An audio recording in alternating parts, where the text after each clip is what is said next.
Granny's, Abner. I believe that's our ring. Doggy's Lum, I believe you're right. I'll see. Hello, jot 'em down, store. This is Lum and Abner.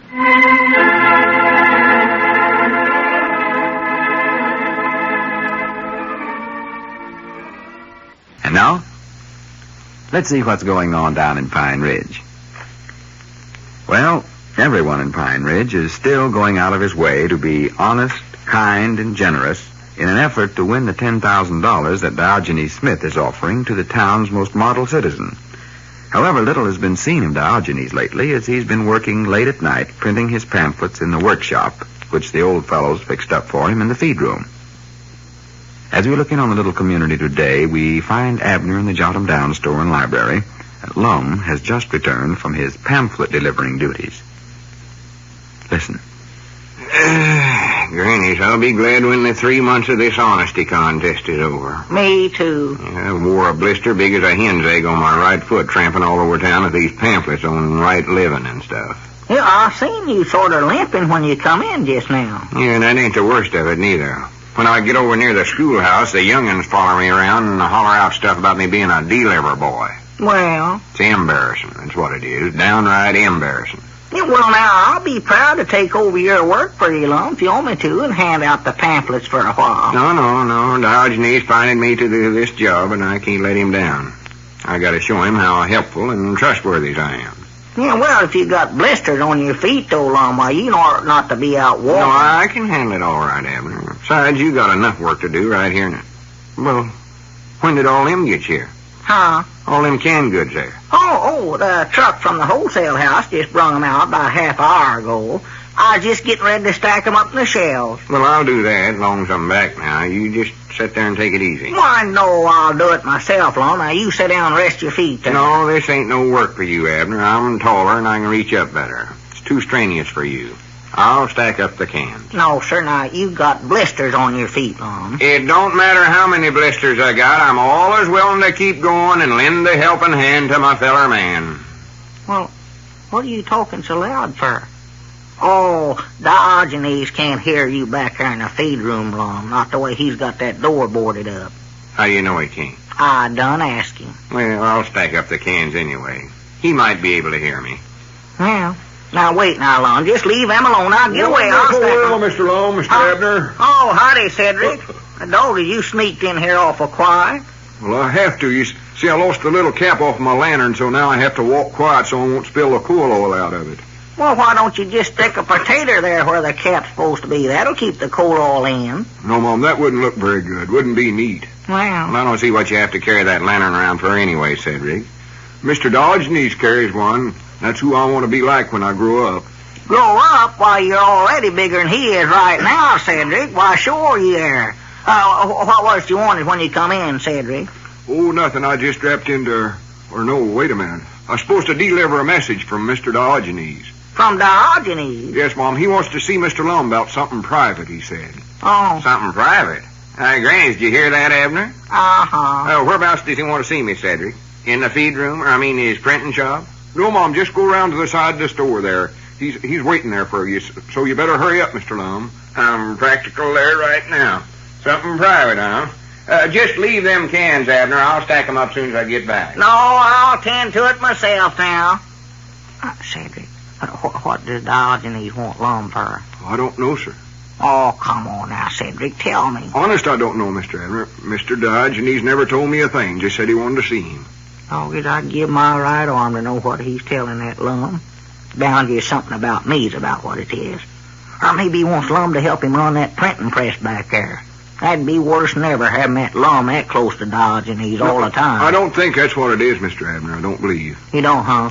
No, I know Mr. Diogenes don't want nobody to help him do the printing. He said he felt more inspired when he done the work all by himself.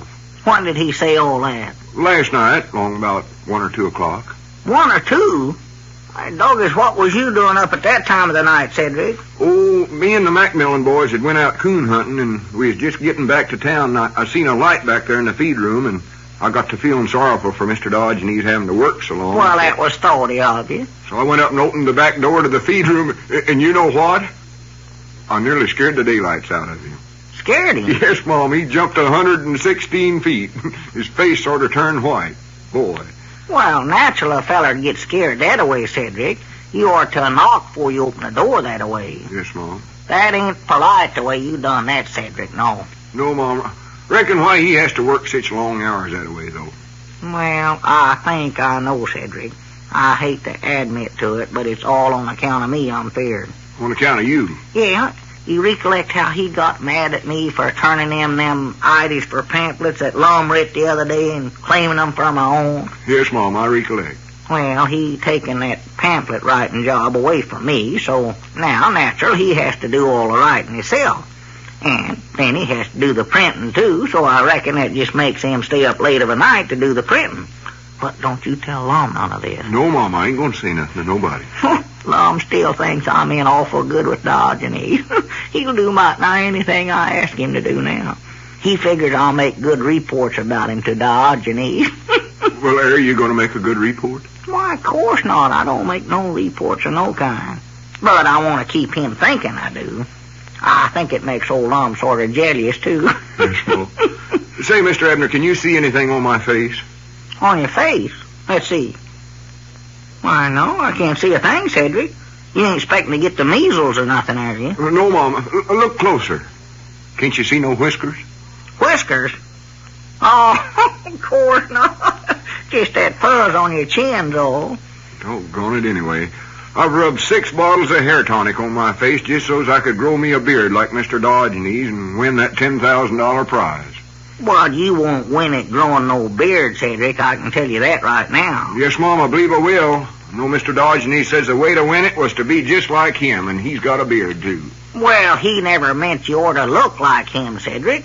He meant you ought to act like he does. Be kind and honest and lend a helping hand and follow all the things that he says to do. Well, I've been doing that, too. Well, that's what he means. You don't have to look like him. You couldn't look. Wait a minute. Here comes old Lum back. Mom?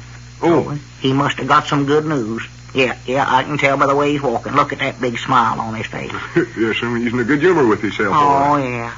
I dog that walk means he's got a big idea, too, I'm feared. I don't like that, Cedric. You mind if I look around the store and see if I lost a cap off my lantern in here someplace? No, go right ahead, I won't Cedric. bother nothing. No, go right ahead. Well, what Diogenes want, Lum? Oh, nothing. Secret stuff. What secret stuff? Oh, I ain't allowed to tell you, Abner. Huh? I will tell you this, though. I ain't no deliver boy no more. No deliver boy? No, sir. I've been promoted to circulating manager. What do you think of that? Circulating manager? Yes, sir. You ain't the only ones in good with Diogenes. Well, what's a circulating manager supposed to do? Oh, he's a feller that sees that the pamphlets get sent out to all the other towns in the country. Spread the word of honesty into all the darkened corners of the universe. Oh. Wish I could say that like he does. Say, Abner, we got any red ribbon in the store here? Red ribbon? Yeah.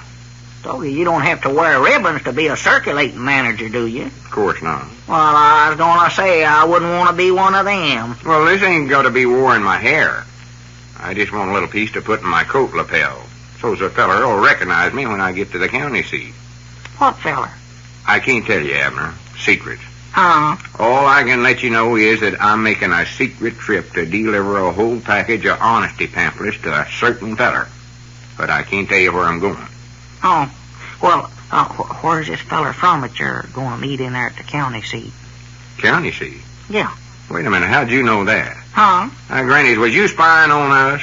Eavesdropping, huh? I weren't no such a thing spying. You said that yourself just now. Honest, you did. I did, huh? Why, sure. Grannies, I got to watch myself. First thing I know, I'll be blabbing everything Diogenes told me. Even the secret password. Secret password? Yeah. Light the lantern, friend. Then if I got the right feller, he answers, the lantern's lit.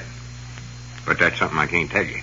Oh, come on, tell me, Lum. No, the password's a secret, Abner. I can't tell you or nobody else what it is. Please tell me. Oh, I won't tell it to nobody else. No, I promised Diogenes I wouldn't. Oh, Dad, blame it. Besides, if I told you, you'd just make a report to Diogenes about me breaking my promise. I might tell you if you wasn't one of them deputies. You are a deputy, ain't you? Well, I ain't allowed to say, Lum. Yeah, I know. Listen, Abner, will you tell me whether you're one if I'll tell you whether I'm one or not? Well, I reckon if both of us tell, why, it's all right. You better not let Cedric hear or so. No, better just whisper. Yeah. I ain't one. Oh, well, I ain't neither. You ain't? No. Well, Granny, you sure been acting like one. You've been acting awful spacious. Well, I never done it. You the one that's acting spacious. No, sir, it was you. Oh. To think I wasted all my being nice and kind stuff on you. Granny'd oughta knowed better. Well, I was awful nice to you, too. Don't forget that. You made me believe you was one, just so's I'd be nice to you and do the work around here. I never done no such a thing. I never noticed you doing nothing to make me like you any better. Well, I was going to stack all them canned goods up for you just now. For me? Yes, sir. Well, that's your work. Huh? Go ahead and get 'em up there in the shelf. Well, I ain't going to do no such a thing. You got to do that yourself, Lum. You Why, ought to do a little work around here. All right. I'll do your work, Lum. I'll do my work, too. I'll do all the work around here. Yeah, wonderful world, Diogenes. Oh, wonderful world, Diogenes.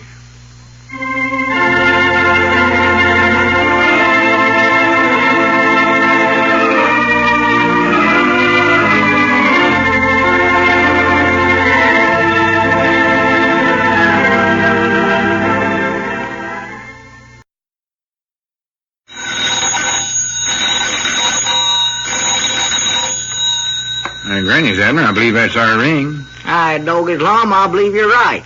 I'll see. Hello, jot 'em down, store. This is Lum and Abner.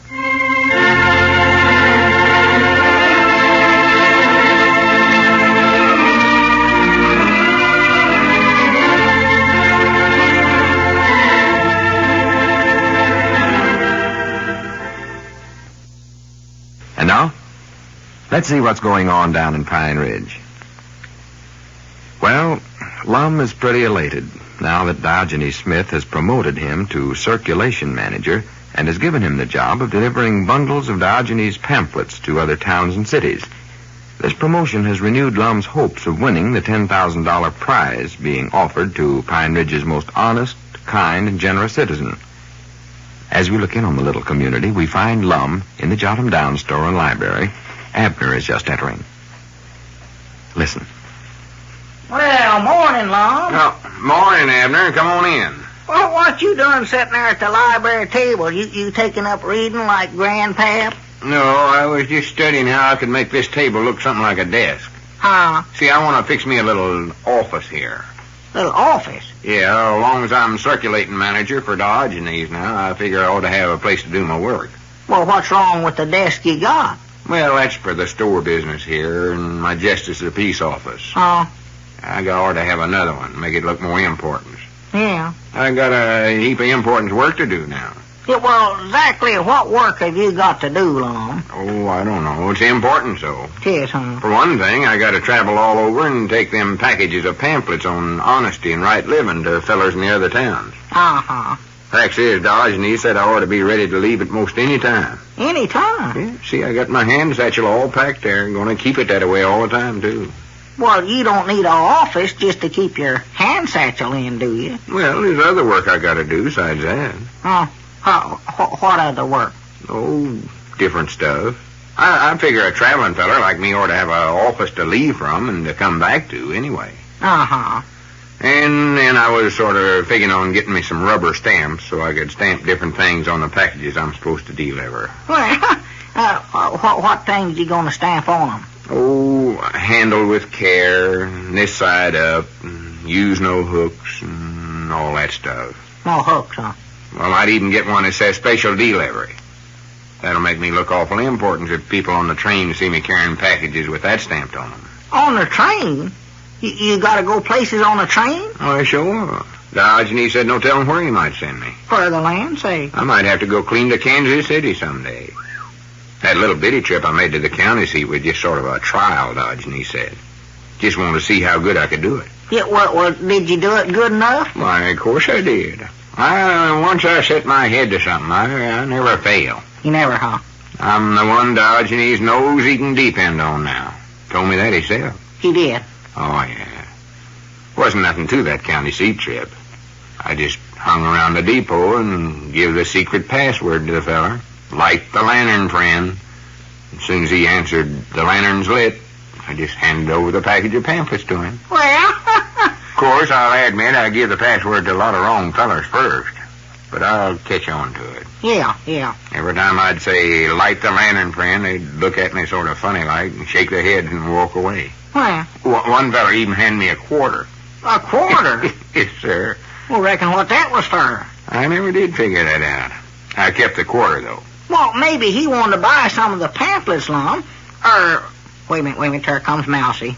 Doggos, he generally gets down to work earlier than this. How's Mousey been doing lately? I ain't been keeping much track of him since I've been doing circulations work. Oh, he's doing all right, I reckon, Lum.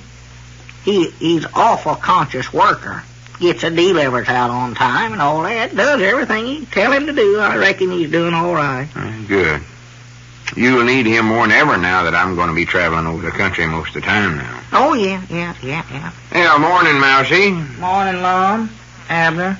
Wonderful world. Oh, yeah, wonderful world, Mousey. Wonderful world. What's that you're carrying there, Mousey? Oh, this is a package of sausage. Sausage? Yes, sir.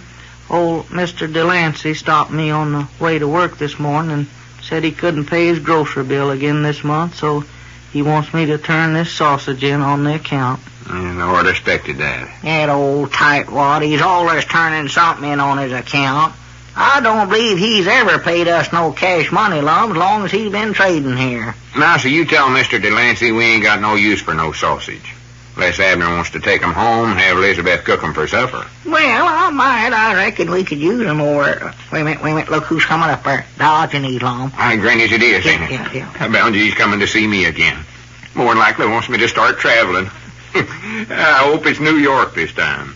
Well, what shall I do with the sausage? Oh, just set 'em down there for now. Yes, We'll sir. figure that out later.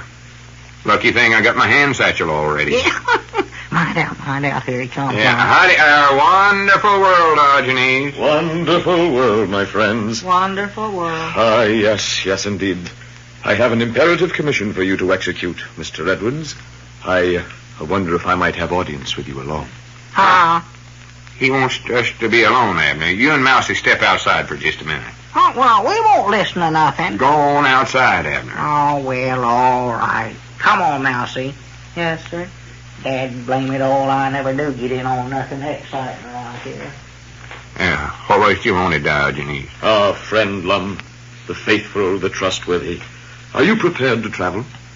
Yes, sir, Diogenes. All packed and everything. Yes, sir. Oh, excellent. Ah, 'tis men of your ilk who reawaken the hope for a future utopian universe. Tis, huh? Ah, yes. You see this bundle of pamphlets, my friend? Know you their destination? What's that again, Diogenes? I'm afraid I jumped the track. I said, do you know where I want you to dispatch these messages of truth with all haste possible? The answer is Fort Smith. Fort Smith? Ah, yes. How soon can you make your departure, my faithful harbinger of honesty? Well, I can leave right away. I can catch the morning mail hack into the county seat, and then I can take the train from there. I've made that trip before. Oh, excellent, competent friend. Here, take this money to purchase your railroad fare. I'm sure it will be sufficient. Oh, no, I wouldn't take taking your money, Diogenes. Oh, but I insist, my friend, you must. You are doing my work. I must pay you for it. Oh, no, we're all in this together, Diogenes. I'd be more than proud to pay my own fare. I'm knowed as being awful generous that way, besides being honest. Well, as you wish, then, if you insist. Now, here are your instructions. You will use the same password. Light the lantern, friend. And then you will also wear the same red ribbon in your lapel. Yes, sir. Yes. But this time, you will not look for our representative at the depot. You will find him at an obscure restaurant called Mother Potter's Chili Bowl. Mother Potter's Chili Bowl? Yes. Is that a eating place or cafe? Yes, Mother Potter's Chili Bowl, and you will find him sitting in the back wearing a yellow ribbon in his lapel. To him, you will deliver the pamphlets. Remember you all that? Yeah, I remember me. Yeah. Good, excellent. Now go forth on winged feet and spread the light of truth and kindness to all the darkened corners of the world. And remember this, my friend. Yeah? Humpty Dumpty sat on a wall, and Humpty Dumpty had a great fall. What's that? Let us not be Humpty Dumpty's friend. Let us not have a great fall. Farewell, my faithful herald. Wonderful world. A wonderful world, Diogenes. Granny, I'm his faithful herald. Wait a minute, where did he get that name? My name ain't Harold. Can we come back in now, Lum? Oh, yeah, you can come in. Diogenes just went. Yeah, I seen him. In fact, I can still see him going down the street there, but I never know whether he wanted us back in here or not. It's all right. Lum, what was it he wanted with you? It's a secret that way. Just like I told you, Abner, I got to travel. Got to travel? The fact is, I got to leave right away. Huh? And spread the message of truth and kindness. For the land's sake. Well, where are you going this time, Lum? Well, it's a secret, so don't neither one of you or Mousey either one tell nobody. Oh, no, I won't breathe it to a soul. Honest, I won't. If you'll trust me, Lum, I won't tell nobody. Well, I ought to tell you so you'll know where I went. Well, sure, I gotta know where you're going. Going to Fort Smith. Fort Smith? Yes, sir. Going to ride the mail hack to the county seat and take the train from there on. Well, I do know. Well, you leaving right now, huh? Well, I told you better hurry then, Lum, 'cause I seen the mail hack go by here already. Oh, my goodness. Yeah, well, I'll have to run to catch it. Why, sure you will. Get out of here. Mousey, hand me that satchel there by the library table. Yes, sir. Granny's, Abner, I'm getting to be awfully important to Diogenes, you know it. Oh, my goodness alive, yes. It looks to me like, Lum, you're mighty nice sense to win that $10,000 the way you're going, you know it? Yeah, do my clothes look all right? Oh, sure, you look fine. You got other clothes in your satchel there? Just changed the shirts all. Oh. Now, here you are, Lum. Yeah, thank you, Mousey. Well, I'll see you fellers when I get back. Yeah, so long, Lum. Be careful. Wait a minute, Lum. Don't forget your package of pamphlets here. Oh, yeah, Granny, I can't forget them. Oh, here. The whole reason I'm going. Sure. Yeah, what you like. Well, take care of the store and everything. Yeah, we will. Don't worry now. So long. Wonderful world. Wonderful world. Doggies. I sort of hate to see this, Mousey. That Lum's getting in too good with Diogenes, you know it. If this keeps up, why, won't none of us have a chance to win that $10,000 honesty prize except him? No, sir. I know Lum won't divide it with nobody neither. Hi, doggies, he made it. There went the mail hack. Old Lum was on it. He made it. I wished he weren't so all-far dependable at delivering them packages of pamphlets. You know, sometimes, Mousey, Wait a minute, Mousey. What's the matter, Abner? Hi, doggies, look there what's sitting on the counter. Old Lum picked up the wrong package. Now he's on his way to Fort Smith with a package of sausage.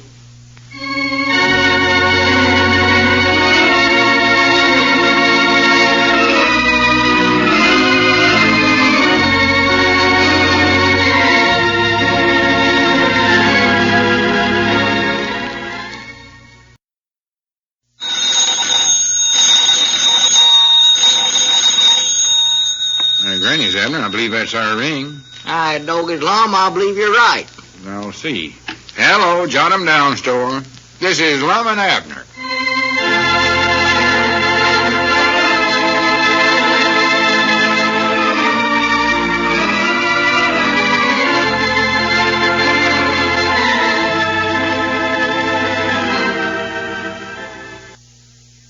And now, let's see what's going on down in Pine Ridge. Well, Lum is progressing nicely as circulation manager for Diogenes Smith. He's just completed a trip to Fort Smith, where he delivered another bundle of the pamphlets that Diogenes prints in his workshop back in the feed room of the store. As we look in on the little community today, we find Lum and Abner in their jot-em-down store and library. Listen. Are these boxes here big enough, Lum? Yeah, them'll be all right, Abner. Yeah. I put 'em right there close to the door so's everybody see 'em when they come in the store here. Yeah. Well, now, exactly what are these boxes for, Lum? You ain't told me yet. Oh, they're for defense, Abner. Huh? It's an idea I picked up on my trip to Fort Smith. You see, 2 different stores up there had boxes set out where folks could put their old toothpaste and shaving cream tubes and old newspapers and hot water bottles and all such as that. Well, what's the store want with all them old things? They'll never be able to sell their customers old stuff like that, Lum. They don't want to sell 'em, Abner. They give it to the government to be used over and over again making defense stuff. They do, huh? Why, sure. Them toothpaste tubes and shaving cream tubes is practical pure tin, one feller told me. Well. And tin's awful valuable to the government right now. Oh, yeah, I reckon it is, sure. And they want hot water bottles, too, huh? Well, anything that's made out of rubber. Old inner tubes, rubber bathing shoes, garden hose, and such as that. Government needs all the rubber it can get. Yeah, well, we're just going to have everybody in Pine Ridge bring all their old stuff over here and put it in these boxes. Is that the idea? Yes, sir. I'll make some signs and put them on there so those folks will know where they're for. Yeah. I'll put on there in big letters, victory boxes. That's what we call them, victory boxes. Well, good for us. We'll get them boxes full before you can say... For goodness sakes, look at Cedric out there. Huh? Look how he's trying to walk like Diogenes now. Oh, yeah. Got that funny little limp in his walk. Swings his lantern the same way Diogenes does. Yeah, he's telling me he's trying to grow himself a beard just 'cause Diogenes has got one. Oh, for goodness sake. And look there, he's wearing the same kind of a big black bow tie. Oh, yeah. He thinks he's going to win that $10,000 honesty prize that way. Swan, that boy gets more curious ideas. Find out, here he comes. Yeah, look at Well, howdy, Cedric. Come on in. Wonderful world. A wonderful world, Cedric. Did you get to Fort Smith with them pamphlets all right, Mr. Lum? Oh, yeah, I made it all right, Cedric. Me and Mr. Dodge and he sure had to drive awful fast to catch you at the county seat and give you the right package before you got on the train. Well, it's a good thing you did catch him, Cedric. That'd sure been a good one on Lum. Carrying a package of sausage clean to Fort Smith. Gooder'n, it'd have been a disgrace, that's what. More than likely it'd have lost me my job as circulating manager with Dodge and East. Yeah. How'd he find out I'd taken the wrong package? Why, me and Mousey told him. And doggone did he get excited. Started racing around here like a crazy feller. Did, huh? Oh, my, That's the way he acted all the way to the county seat, too. Made me drive my car so fast I thought we was going to get wrecked. Boy. Well, he sure takes a heap of interest in his work, I'll say that for him. What, was he mad at you, Lum, for running off without the pamphlets? I don't know. He seemed so glad he caught me in time that he never said nothing else. Never, huh? I reckon he was sort of put out about it. Oh, I imagine he was, too, the way he acted. I ain't saw him since I got back. I stopped by the store here when I got in last night, but he weren't in his workshop. No, he was over at our place. He come over there for supper last night. He did? Oh, yeah, me and him had quite a long talk there together. So what's these here boxes for? Huh? Oh, them's our victory boxes, Cedric. Supposed to put all your old toothpaste tubes and old newspapers and stuff like that in there. Yeah, we're collecting that for the government for defense, Cedric. Wished I could collect some stuff. Well, wait a minute. That gives me an idea, Cedric. Mousey's out there just cleaning up the delivery truck. Why don't you and him get in the truck and go around and do some collecting? Yeah, that's a good idea. And then Mousey can deliver the groceries later on. Well, what do you want us to collect, though? Well, why don't you concentrate on hot water bottles this trip? Get of them all you can. Hot water bottles? Yeah, like you keep your feet warm in bed with. Oh, well, bed warmers, we call them. Well, some people calls them that. Yeah, get a lot of them, Cedric. The government needs all you can get. I know exactly where to go. We'll be back in about 5 minutes. Well, it'll take you longer than that, but get all you can now. Yes, Mom. Wonderful world. Wonderful world, Cedric. Hey, now, that's the kind of workers this country needs right now. Oh, that Cedric, he'll go, yeah. Hope he finds some. Oh, he will. He'll get it. What was that you were saying about having a long talk with Diogenes over at your place? Well, after supper, Elizabeth and little Pearl went over to Sister Simpson's to study up something about first aid for the Red Cross. They're having sort of a class of some kind over there. And so me and Diogenes sat there and talked for quite a spell last night. Talked about what? What did he say? Oh, I don't recollect all of it. We just sort of visited there. To be honest, Lum, I'll tell you this. He's one feller I can't follow much of the time. He gets to talking there, and I jump the track somewhere or other. I can't keep up with what he's saying. Use so many of them big words, you know. He does use some uncommon big words. Oh, I never heard the like of 'em in my life. He did say, though, that he thought you was doing good work as a circulating manager, Lum. He did, huh? Yeah. Well, good for me. Said he hoped you'd be able to find the right feller to give them pamphlets to in Fort Smith. Oh, I found him all right. You did, huh? I'll tell you this, though. I never would have picked him out if it hadn't been wearing that little yellow ribbon in his coat lapel. You wouldn't. Oh, you just sort of opposite-looking feller than I expected to see. Well, Didn't look nothing at all like Diogenes. well, natural, ain't no reason for him to look like him. I mean, he looked like a different sort of a feller than Diogenes does. Oh. First glance, he looked sort of like an unfriendly feller. Well, Fact is, he never talked much.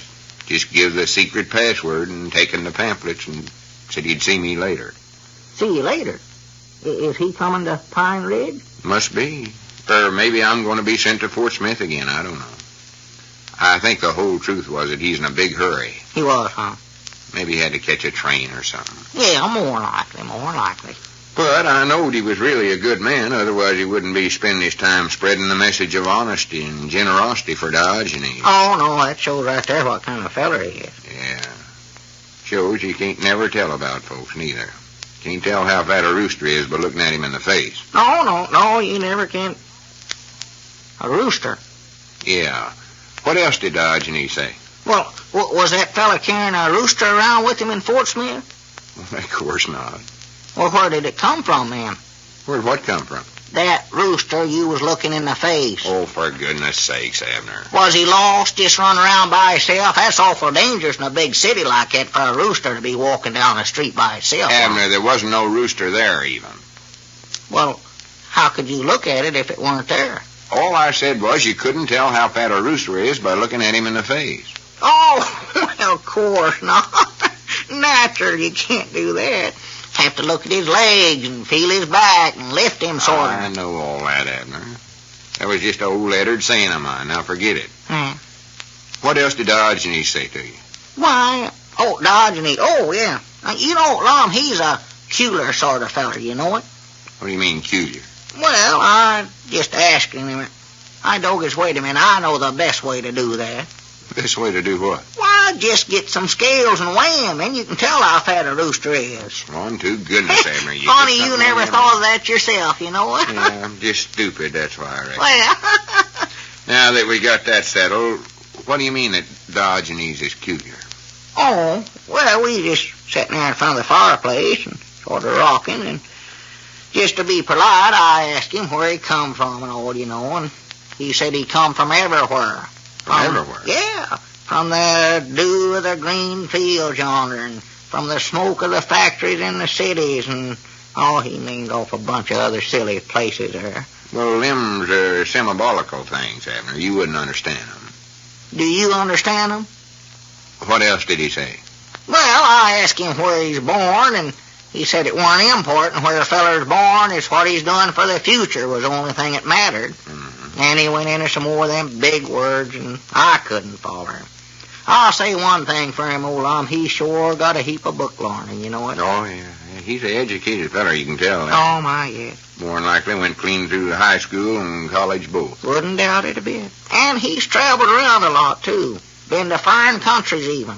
He has? Oh, yeah. I didn't catch all of it, but he brung up about living in Austria someplace, and in Germany, and, I don't know how many other places. I do know. He sure gets himself around awful. Oh, he has traveled, that feller. Yeah, doing all that traveling's more than likely where he picked up some of that learning he's got. Yeah. Did he say what business he's in whenever he lived in them foreign places? No, but I reckon he's in the pamphlet business then, too, 'cause he mentioned something about working in a printing shop as a boy and doing engraving work or something like that. Now he Wonderful world, feller. Don't sneak up that way, Randy. Cedric. You scare a feller half to death. You ain't back already, are you, Cedric? Yes, Mom. Got a big load of them, too. Well, Where do you want us to put them? In them victory boxes? yeah, just bring 'em on in. How many did you get, Cedric? Got a whole truckload. Huh? Just look out there and see them. Well, good for you. Wait a minute. What you got in that truck, Cedric? That looks like a load of rocks. Yes, Mom, that's what it is. Well, we never told you to get rocks. We said hot water bottles. Yes, Mom, I know, but that's what we always use at home. Just heat up them rocks and stick 'em in bed, and they'll work just as good as a hot water bottle. Wonderful world.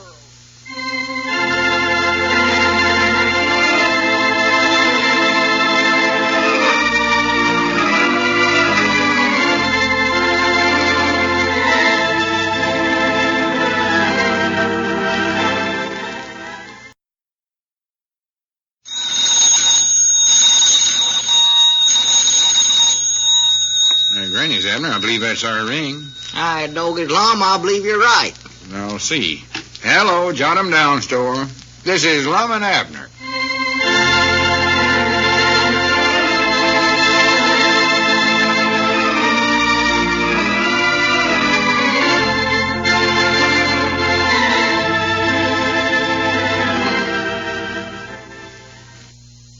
And now, let's see what's going on down in Pine Ridge. Well, Lum is fast gaining the confidence of Diogenes Smith with his work as circulation manager for the pamphlets that Diogenes prints on his presses back in the feed room of the Jot 'em Down store. Lum is also pretty confident that he's a cinch for the $10,000 prize Diogenes is offering to Pine Ridge's most model citizen. As we look in on the little community today, we find Abner in the Jot 'em Down store and library. Lum has just returned from lunch. Listen. Well, dog, it's about time you was getting back, Lum. You must have ate an awful big lunch to take so long. Yeah, I wasn't eating all that time, Abner. I run into Ezra Seastrunk down to resting there, and him and me had a executive business meeting. Chamber of Commerce stuff. Chamber of Commerce. Yeah, Ezra got to telling how all the big towns has appointed air raid wardens to keep watch on everything and tell the people what to do in case there's an air raid and all that stuff. Well? So we figured we ought to pint one here in Pine Ridge. Well, who we going to pint? He's already been pinted. It's me. You? Yeah, we figured as long as Ezra was president of the school board and I was just as a piece, it was our duty to hold a meeting and do the pinting. Uh-huh. So he nominated himself, and I nominated myself, and then we voted. Kept coming out a tie. That's what taking so long. Well, how did you finally win out, Lum? Well, Ezra couldn't stay no longer. He had to get back to the place, so after he'd win, I taken the vote once more and see if we could get somebody elected, and I done the voting for both of us, and come out unanimous for me. Well, dogged, I wished I'd have known about that. I'd like to get pinted at something like that, Lum. Now, exactly what does an air raid warden do? Well, I ain't sure what all I got to do, but Ezra said he knowed where he could get a paper or a book or something from the giverman that tells all what to do. Well, good for Ezra. I know one thing, though. I got to find a lot of watchers. Watchers? Yeah, them fellows that stays up and watches for airplanes going over at night and stuff. At night? Well, why don't you have them do it in the daytime? Be a heap easier to see the airplanes in the daytime, Lum. Well, natural, but we got to keep watch both day and night. Oh. I figured I might pint Mousey for a watcher at night. Mousey? Yeah, he's used to setting up at night since he worked at that night watching job over at the mill for so long. Oh, yeah. He'd be a good one. Leastways, he can stay awake. Oh, sure. And then there's Diogenes. Might as well get him long as he's up half the night anyway. Yeah, but he's too busy printing them pamphlets on honesty and stuff. Yeah, All right, doggies, wait a minute. That reminds me, Lum. You're supposed to take another package of pamphlets to the county seat today. Today? Yeah. Well, for goodness sakes, why didn't you tell me? Huh? Granny's, it's too late to catch the mail hack now.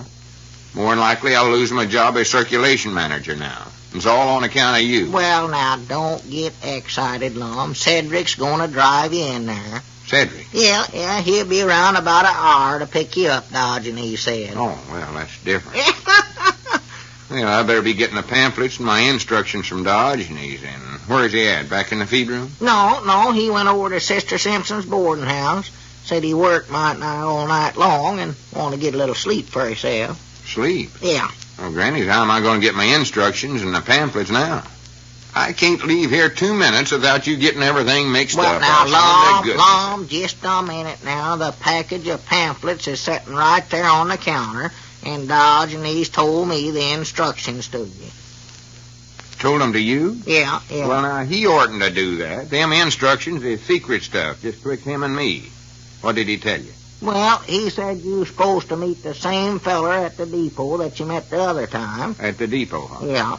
Wear the same red ribbon in your coat and give the same secret password. Oh. Light the lantern, friend. Wait a minute. You ain't supposed to know that, Abner. Oh, yeah, that's right. I told you that, but I told you not to never mention it. Yeah, I'm sorry. Forgot. And the next time Diogenes comes in here with some secret instructions from me, tell him to write them out so you can't hear them. Granny's, I don't want everybody Wait a in minute, town. wait a minute. There comes Squire Skimp up out there. Squire. Yeah, right there. Better not let him know I'm making this trip. Oh, no. Better not even let him know I'm circulation manager for Diogenes, or he'll study up some way to get the job away from me. I ain't gonna tell him nothing. You know me, old helping hand Abner. And I reckon I don't need to say that to you no more now that I know you ain't one of the deputies. Yeah, I don't have to be so careful neither, for I know you ain't no deputy. Oh, no. Find out, here he comes. Yeah. He might be one. Yeah, you can't tell. Well, howdy, Squire. Yeah, come on in, Squire. Wonderful world. Yes, wonderful world, gentlemen. Well, it is indeed a pleasure to see you. Well, thank you, Squire. What can we do for you today? Oh, nothing at all, Lum. I just dropped in to donate these things to your victory boxes. Here's a bundle of newspapers and several toothpaste tubes. Well, good for you, Squire. And here's a pair of brass candlesticks that Miss Skimp said she wanted to contribute to the cause, too. Well, that's mighty thoughty of her. Yeah, the government needs all this stuff it can get. Oh, yes. Well, by George, you've got quite a collection there so far, haven't you? Oh, yeah, everybody's cooperating awful good. Yeah. Some stuff there they don't need, I reckon, but it's nice of them to bring it down anyway. Yes, shows the right spirit. That's yes. right. Miss Bates and Miss Weehunt and Miss Macmillan, everybody's bringing stuff in for our victory boxes for defense. Well, Miss Barton drive clean in here from her place just to bring in some old rubber boots her young'uns had outgrown. Yeah, and Grandpa Masters got up out of a sick bed to bring in an alarm clock. Said he figured there might be some metal of some kind in there they could use. Oh, they brought all sorts of stuff. Everybody's doing their bit. well, I'm glad to hear that, Lum. And I also want to congratulate you on your new position as air raid warden. Well, how did you know I'd been pinted to that, Squire? Oh, Mose Moots told me down at the restaurant just now, Lum. And I must say I'm glad to see that Pine Ridge is taking such precautions right now. This is a time when we must all be on the alert. Yes, sir, you're right, Squire. In fact, we can't be too cautious. I was just reading in one of those newspapers I brought in here how an apparently harmless-looking man was caught in a depot carrying explosives. Carrying explosives right in a depot? Oh, well, he had them wrapped up in an innocent-looking package. More than likely looked about like a package there on your counter. You mean that one sitting yonder? Yes. Oh, I didn't know. And they also found some directions in the package telling how to reach a certain reservoir in some big city. I don't recall just where it was now. But anyway, the police have him, and he'll do no more damage. I'm glad to hear that. Oh, yes. Well, I've got to get on over the place, man. Don't forget, though, Lum, you can count on me for any help that you need in your new defense work. Well, thank you, Squire. I appreciate it. I know we can use you. Yes, well, wonderful world. Wonderful world, Wonderful world. Granny's Abner. I believe down deep inside that Squire's all right, you know. He might be. Seems like no matter what kind of a person a feller is, again, our country gets in something like this, the best comes out in him, and he's ready to do all he can to help. Oh, yeah. Say, Lum, did you hear him say that package of explosives looked like the package at Dodge and he's left for you to take to the county seat? Yeah, he said it looked like that one that you got sitting on the counter over there. I heard him. And, sir, I've just been looking at that package, and I've just been a-wondering. Oh, for goodness sakes, Abner, don't let that imagination of yours get to working again now. Them are pamphlets in that package. How do you know it's all sealed up? Well, I know what's in them, though. I've taken packages just like that to the county seat in Fort Smith, and nothing's happened, has it? Did you see what was in them packages you carried? Well, no, but Granny's Abner, you don't suppose... Oh, no, that's silly. Diogenes wouldn't do nothing like that. Not the way he stands up for honesty and right living. Yeah, of course, we don't actually know a whole lot about him, Lum. No, but... Abner, go over there and listen to that package. Listen to it. Yeah, see if you can hear anything ticking. I've heard about some kind of explosives that tick that away. Yeah, well, you better go over and listen, Lum. My hearing ain't very good here lately. Your hearing's all right. It's sort of like a time bomb whenever they're in there. Go on over and do as I say. No, sir, now, I ain't going to get close to that thing, Lum. Abner, it's my duty to find out what's in that package. I'm the air raid warden around here. Now go on over there and listen to it. Or I'll report you to somebody. I don't know who, but somebody. Yeah. All right, but I'm feared I'm too shaky to hear anything. Don't tiptoe. The package can't hear you, silly. Is this close enough? Well, can you hear anything from there? Well, I don't... Uh-oh. What's the matter? Come here. Listen, Lum. Come here. Listen. Can you hear that ticking? Oh, my goodness. I was afeard of this. Huh? Quick, Abner, douse it in some water. Hurry up. Water? Where's some water? I don't know. Wait a minute. Where's that bucket of water you using to wash the windows with? Right there, by the stove there. Well, hurry up. Throw the package in there before it explodes. No, you do it, Lum. For goodness sakes, Abner, hurry up. Well, all right, here goes. Watch out, Lum. Careful, don't. That's the time. All right, doggies. That was a close one. Yeah, lucky thing I kept my head and knowed what to do. Oh, my, yeah. Better stand back here by the counter, Abner. That thing's still liable to float a little. Yeah, I believe I'll call up Elizabeth and tell her how I saved... Wait a minute, Lum. What's the matter? Hey, doggies. I can still hear that thing ticking. Listen. Oh, my goodness. Must be another bomb around here someplace. Wait a minute. Look at there on the counter. Huh? You crazy idiot. You never heard nothing in that package. I did done it, and I still hear it, too. You're hearing that alarm clock sitting there on the counter that was behind the package.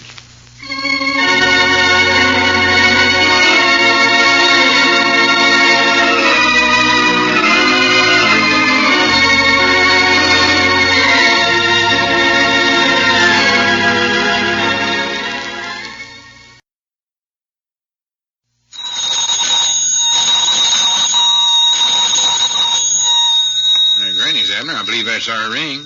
Aye, doggies, Lum, I believe you're right. Now, see. Hello, jot 'em down, store. This is Lum and Abner.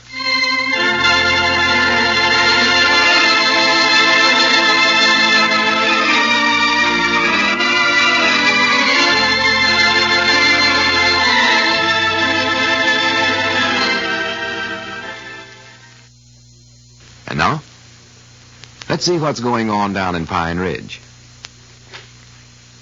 Well, Lum and Abner felt a little foolish after they doused a package of Diogenes Smith's pamphlets in water because they thought it contained a time bomb, and then discovered that they had just heard an alarm clock ticking. Lum was afraid to tell Diogenes what they had done, so he delivered the wet pamphlets to the man waiting for them at the county seat. As we look in on the little community today, we find Lum, who has appointed himself air raid warden for Pine Ridge, in the Jot 'em Down store. Abner is just entering. Listen. Yeah, morning, Abner. Wonderful world. Yeah, wonderful world, Lum. I'm sorry I'm so late getting down this morning, but for the land's sakes, what you got on, a band uniform? Oh, of course not, Abner. This is an official air raid warden's uniform. Huh? How'd I look in it? Well, all right, I reckon, Lum. Except I'm feared it's a little big for you. Couldn't you get one where you didn't have to turn up the cuffs on the sleeves that way? Yeah, I don't like that so good myself, but the feller said I'd more than likely grow into it. What feller? Oh, the feller that gives out the air raid warden's uniform. Oh, feller from the Giverman, huh? Well, not exactly. Say, when Mousey comes in, tell him I want to see him right away. I got to sign him up for an official airplane watcher. Yeah, I'll tell him. Well, what feller was it if he weren't from the Giverman? Abner, don't ask so many questions. That curiosity of yours is going to get you in trouble one of these days. Well, I just want to know where you got the uniforms all. It's official. That's all you need to know. Where I got it is a military secret, I think. Oh, wait a minute. What does that say there on your cap? P-O... Don't read that, Abner. That needs fixing. P-O-R-T... Porter. Hey, doggies, you going to be a railroad porter, too? Of course not. Well, it says on your cap there, P-O-R-T... I know how to spell porter, but I told you that needs fixing. Oh. I got to change that to air raid warden. I had to get this uniform because it's the only one they had at the at the... Second-hand store? Doggies, did you just buy that thing yourself? No, I never bought it. I rented it. Rented it? But I figured an air raid warden ought to have some kind of a uniform. And it'll look official as soon as I study up some kind of a badge to wear with it. Yeah, well, where'd you rent it, Lum? I'd love to rent me a uniform, too. Well, you can't rent one. You ain't no air raid warden. Oh. Besides, the store's cleaning at the county seat. I picked this up when I went in there to deliver that last package of pamphlets for Diogenes. Oh, I see. And I hope I don't have to deliver no more pamphlets there right away, neither. Hope you don't. That feller at the depot that was waiting for the pamphlets was awful mad when he seen the package was all wet. Well, did you tell him we throwed it in a bucket of water 'cause we thought there was a bomb in it or something? Of course I never told him. Didn't want him to think I was that ignorant. Well, what'd you tell him? Well, I tried to study up some kind of an excuse. First, I was going to tell him that I got caught in the rain. Caught in the rain? Then I seen there wasn't no clouds in the sky, so I knowed he'd never believe that. No. You could have told him he was drowned. No. I thought of that, too, but again, he saw me walking around the depot there. He never would have believed that, neither. Oh, no, of course not. So I told him a bridge had been washed out, and I had to ford the river on foot. What river? He asked me that same question. I just said, the river. Oh. But that weren't the worst part about it. Then he started asking how come the package got wet while I was fording the river and all my clothes was still dry. Yeah? How'd you explain that? I just told him I'd taken my clothes off and left them on the bank while I carried the package across the river. I dogged that was quick thinking, Lum. Well, then he wanted to know how I got my clothes if I left them on the other side of the river. Uh-oh, that's right, ain't it? Granny, he got me so mixed up, I don't know what all I did tell him. And I just hope he don't report back to Diogenes and tell him what you said. Oh, well, I ain't worried about that. He's too far away from here to do any reporting. Yeah. But don't you never tell Diogenes nothing about us throwing them pamphlets in a bucket of water. Oh, I wouldn't tell him that. Now, if he found that out, I would be done for, sure enough. Lose my circulating manager job. Neither one of us would have a chance to win that $10,000 prize for honesty and stuff. Yeah, well, don't worry, I ain't. Wait a minute, there comes Mousey. Oh, well, good. Let me get set down at the table in the library here. That's my air raid warden's office now. Yeah, well, what are you going to do with Mousey, Lum? Oh, I got some blanks to be filled out before he can get to be a watcher. Tell him the warden wants to see him. Yeah, I'll tell him. How do I look sitting here with my cap on and all, Abner? How? Never mind answering me. There he comes. Wonderful world, Abner. Yeah, wonderful world, Mousey. Come on in. The porter, or the warden wants to see you over there. Yeah, come over here, Mr. Gray, and sit down in front of my desk. Well, I can't sit down now, Lum. I have to put up the grocery orders. Well, this is more importance, Mousey. Come over here and sit down. Yes, sir. So you want to apply for one of my official watchers, eh, Mr. Gray? Well, do I? I hadn't heard anything about it, Lum. Well, you do, I'll tell you that. Yes, sir. But before I can find you one of them, we'll have to fill out this here blank first. Now, then, let's see here. What's your name? Well, you know that, Lum. It's Mousey Gray. I know, but I can't write Mousey down. You must have some other name besides that. Well, my real name is Llewellyn Snavely Gray. What's that again? Llewellyn Snavely Gray. Well, I'll put that down.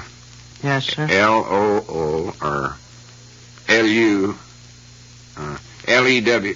Sir. I guess I'll just make it Mousey. Yeah, I like that better. Let's see, residence. Yeah, you got one of them. Yes, sir. Yes. Place of business. Now, that's here at the store. Occupation, grocer delivery boy. Yes, sir. Born at... Where was you born at? I was born at home, Lum. Home.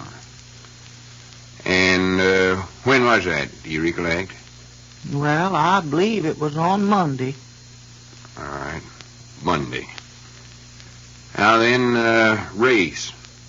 I don't know what that's doing in there. I reckon that means, did you ever win any races of any kind? What do you want to know that for, Lum? I don't know. More than likely that's to see if a feller is feeling in good health. Might have to do a lot of running on this job. How about it, Mousey? You recollect any races you run in? Well, me and Homer Kilgore ran in the three-legged man's race at an Elks picnic once, but we only got fifth, Lum. It was all my fault, too. Is that on the 4th of July? Yes, sir, I believe it might have been. I'll put that down anyway. Fifth in three-legged I'm race. still on awful the mad 4th. about losing the race. I wanted to win for Homer's sake because, well, Homer was just like a mother to me. Yeah. Well, now, what's next?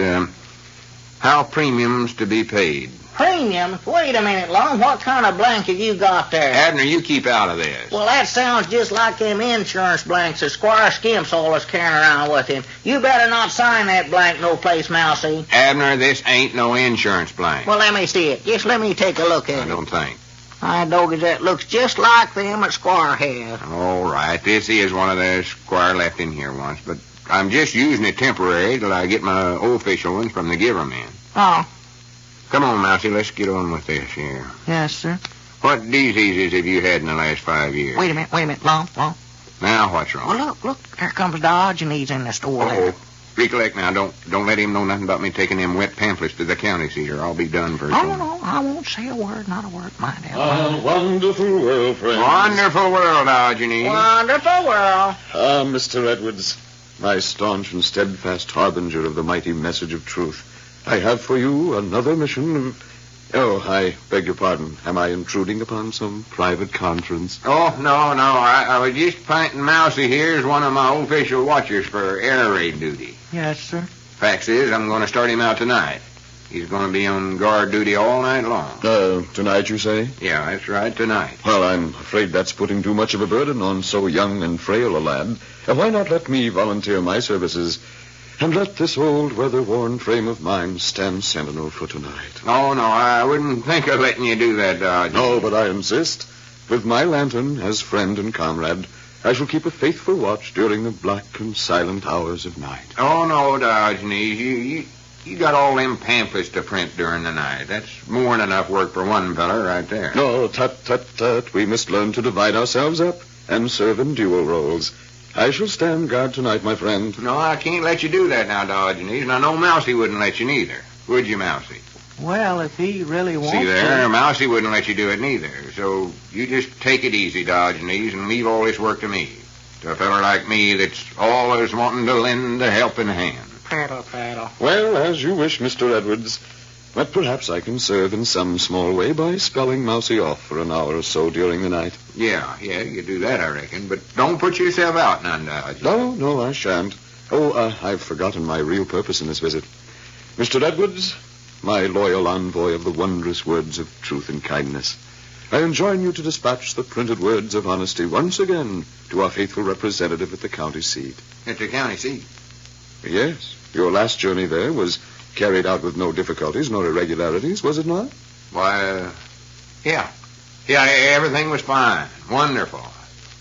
Why do you ask that? No, the question was prompted only by my deep concern for those who labor in the light of the lantern.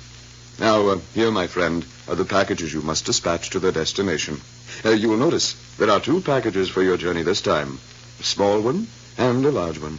And farewell, my friend. Well, wait, Diogenes. Are both of these supposed to go to the same feller there in the depot? The small one, yes. It contains our golden pamphlets. The large one, it contains a pair of rubber boots. Rubber boots? Yes. I advise you to use them when you ford the river this time, my trustworthy friend.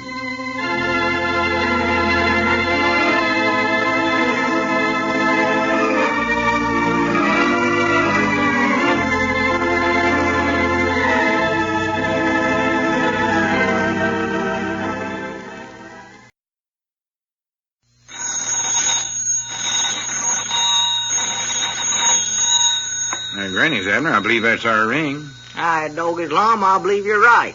I'll see. Hello, jot 'em down, store. This is Lum and Abner.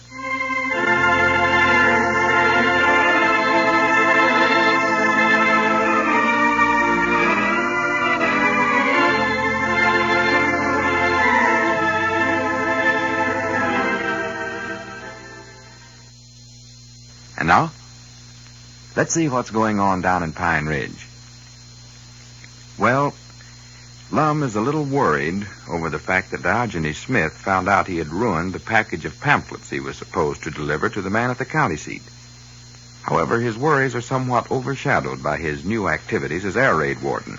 He appointed Mousey Gray as one of his watchers and put him on duty all last night. As we look in on the little community today, we find Lum in the jot-em-down store and library. Abner has just returned after making the deliveries. Listen. Hi, doggies, Lum, I'm plumb wore out. I ain't used to making them delivers no more, you know it? Oh, you back already, Abner? Yeah, I wish you wouldn't have Mousey for one of your night airplane watchers. I don't want to have to do his work in the daytime. Well, this is for a good cause, Abner. Besides, he won't be on duty every night. Just a couple of nights a week's all. He ought to be getting down here pretty soon to make his report. And I hope he gets down before the afternoon delivered. What you filing on there, Lum? Oh, nothing. It looks like a badge. What kind of badge is it? Oh, it's just my air raid warden's badge. I'm supposed to wear this on my uniform. Oh, By the way, how does my cap look now? your cap. Yeah, see, I printed air raid warden on a piece of cardboard and glued it over where it said porter. Oh, yeah, I hadn't noticed that. That looks good. What are you filing the badge for, Lum? Is it too big? Yeah, that's it. Too big. Well, hold it up once, let me see how big it is. Abner, I wish you'd stop being so nosy. Why, that says game warden on there. I thought you said that was an air raid warden's badge. Well, government must have made a mistake and sent me the wrong kind. Well, So now I got to file that word game off and study up some way to get air raid on there. Of course, I could send it back to the government, but I don't want to put them to no extra bother. Lum, the government never sent you that. You bought that when you went into the county seat yesterday, now didn't you? Abner, I ain't allowed to reveal military information that way. I don't ask no more questions, or I'll report you to somebody. To me, I think. All right. How'd you get along at the county seat this time, Lum? Did you get the pamphlets delivered to the feller all right? Oh, yeah. And of course, he looked right away to see if the package was dry. He gave me an awful suspicious look. He did, huh? Reckon how Dodge and he's found out about that other package getting all wet. Grannies, I don't know. He must have some kind of a super unnatural powers. He knows mighty nigh everything that goes on around here. Oh, yeah. Feller can't be too careful around that Dodge and he's, I'll tell you that. He must have deputies all over watching everything we do. It more likely. Grannies, I almost wish we hadn't started that contest for the most honest and kind and generous person in Pine Ridge. Me too. Of course, $10,000 Wait a minute, is a lot of there money. comes Mousey. I doggies now won't have to make the afternoon delivers. Well, you better put up the orders for him, though, Abner, because he's got to make his report to me. Well, that won't take long. Well, it might. I told him to write out a full report of everything he's seen during the night. Now, Grannies, I'm going to do this job right. Well, can I listen to the report? Of course not. This is confidential stuff. Oh, You get to work and don't listen. yeah, all right. Yeah, howdy, Mousey. Wonderful world. Wonderful world, Lum. Yeah, wonderful world, Mousey. You get to work, Abner. I'm going. Well, Mousey, did you catch up on your sleep all right? Well, I didn't get very much sleep, Lum. See, I've been working awful hard on my report. Well, that's good. That's the kind of watchers I need. Yes, sir. Go ahead and read what all you've written down there. Well, I looked at my watch all the time and just put down everything that happened when it happened. Well, Lum. good for you. Starts out here, let's see, I got it right here. 12 o'clock midnight. All is dark. Wait a minute. Better start that out by saying official watcher number 6Q29 reporting. 6Q29? Yeah, that's going to be your number from now in. Yes, sir, I'll put that down here right now. Official watcher number 6Q29 reporting. 12 o'clock midnight. All is dark and foreboding. Sky is heavy with clouds. No stars are visible. Among stars not visible are Big Dipper, Little Dipper, North Star. I don't care about how many stars you can't see. Get on to the important stuff, Mousey. Yes, sir. 12:15. Still dark and gloomy. A hoot owl hoots. It is a very mournful sound. Hoo hoo, hoo hoo. I know what an owl sounds like, Mousey. Skip over that part. Yes, sir. 12:20. Once again, the hoot owl hoots. 12:25. Hoot owl hoots again. 12:27. Hoot owl. Is that all you got in that report? Is hoot owls hooting? No, sir. This next one is different, Lum. 12:31. I make a friendly gesture and hoot back at the owl. For goodness sakes. 12:36. The owl hoots twice and I respond. 12:39. I hoot 3 times and the owl responds. For the 12:41. land's sakes, Mousey, I don't care nothing about any of that stuff. You're supposed to watch for airplanes and any suspicious things you happen to see. Yes, sir. Well, I wanted to put the owl in my report, Lum, because he was so friendly all night, and he just seemed like a mother to me. Yeah, I know. Everything seems like a mother to you. Yes, But how about our planes? Did you see any of them flying over? Well, only the mail plane, but I never put that down because Diogenes was on duty then. Diogenes? Yes, sir. Did he come out of his printing shop and take over for you? Yes, sir. He came out about 2 o'clock, just about the time the car drove by. The car? Whose car? Well, I don't know, Lum. It was so dark last night I couldn't tell.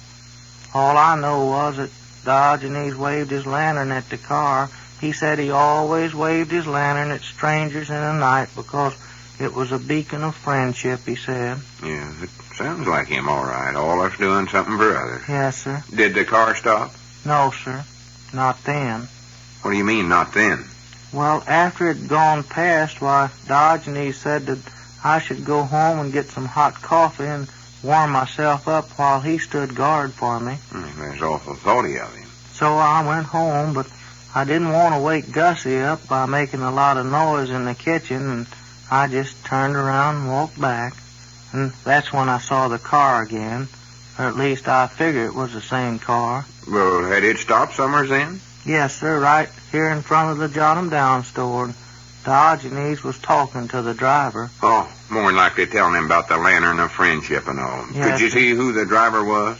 No, sir, it was too dark, Lum, and, well, the car was heading the other way, so all I could see was just the fellow's back. And once when Diogenes held up his lantern, why, I saw him hand the driver a big package of those pamphlets. Pamphlets? Yes, sir. Granny's, I wonder if he's got another circulating manager.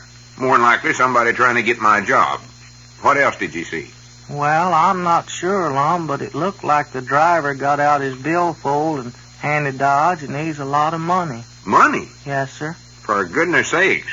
Well, that feller, whoever he is, must be awful anxious to get my job away from me if he's willing to pay for it. Yes, sir. Granny's, I gotta find out more about this. Did Diogenes know you was watching him? No, sir, I don't think so. I stood back in the shadow of the store and waited till after the car had driven away. Well, did you ask Diogenes anything about it after you joined him later? Well, I didn't get a chance, Lum. He said he had to go back to the feed room and start the presses rolling again to turn out the golden words of honesty, I believe he called them, and then he left right away.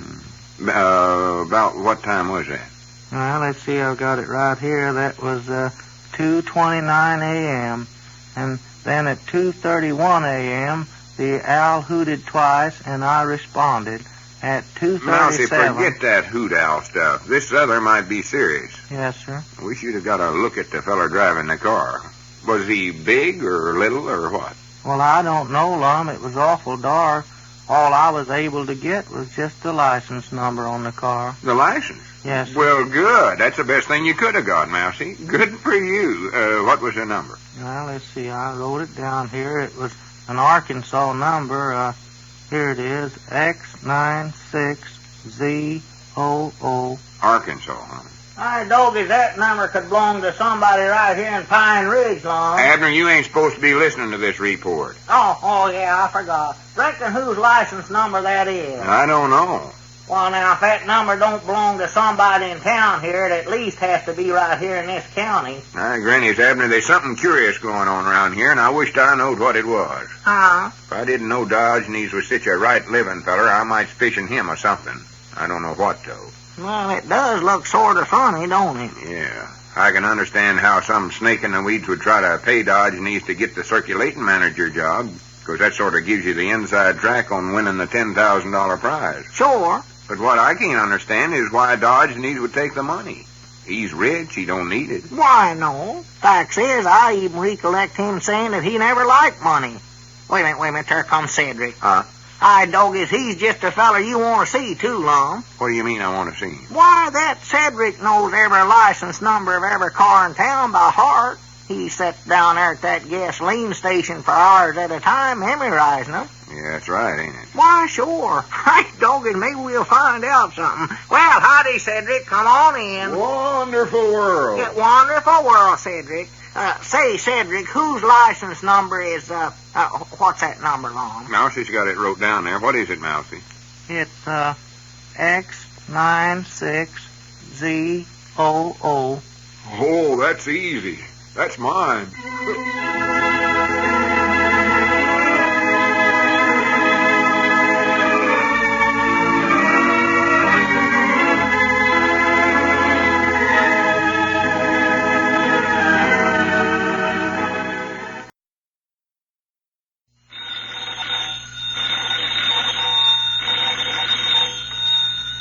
granny's, Abner. I believe that's our ring. I dog his Lum, I believe you're right. I'll see. Hello, jot 'em down, store. This is Lum and Abner.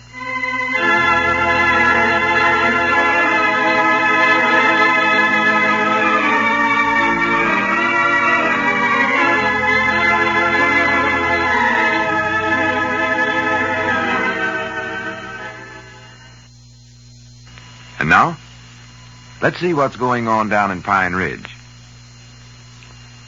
Well, Lum's air raid warden activities haven't revealed any strange airplanes flying over Pine Ridge, but they did disclose a puzzling incident involving Diogenes Smith. While Mousey was on guard duty during the night, he saw Diogenes hand a large package of his pamphlets to someone in an automobile and receive some money in exchange. It was too dark for Mousey to identify the man or the car, but he did get the license number, and that turned out to be the number on Cedric's car. As we look in on the little community today, we find Abner in the Jot-'em-Down store and library that Lum has just entered. Listen. Well, it's about time you was getting to work, Lum. Where you been? Oh, I've been in bed sleeping. Sleeping? Yeah. Granny, you can't expect a man to work all day long and watch for airplanes all night. Oh, well, you watching for airplanes last night? Yeah. Wore to a frazzle, too. Wore to a frazzle. Well, I thought you pinted Ezra Seastrunk to do the watching last night. I did, but Ezra called me up after I'd went to bed and told me he couldn't do it because his woman wouldn't believe that he's just going to sit up all night and watch for airplanes. Oh, for the land sakes. I believe that's the suspicionest one woman I ever knowed in my life. Just hates to let Ezra get out of her sight even. Yeah, I know. I ought to have recollected that before ever I pinted Ezra. Yeah, well, why didn't you call up Mousey Gray and get him to watch again? He told me he sort of likes that. Yeah, I thought about calling him, but all he does is just bring in a report telling how many hoot owls hooted during the night. Yeah, he gets them all right. Besides, I sort of wanted to keep an eye on things myself. I wanted to see if Diogenes and Cedric was doing any more secret business.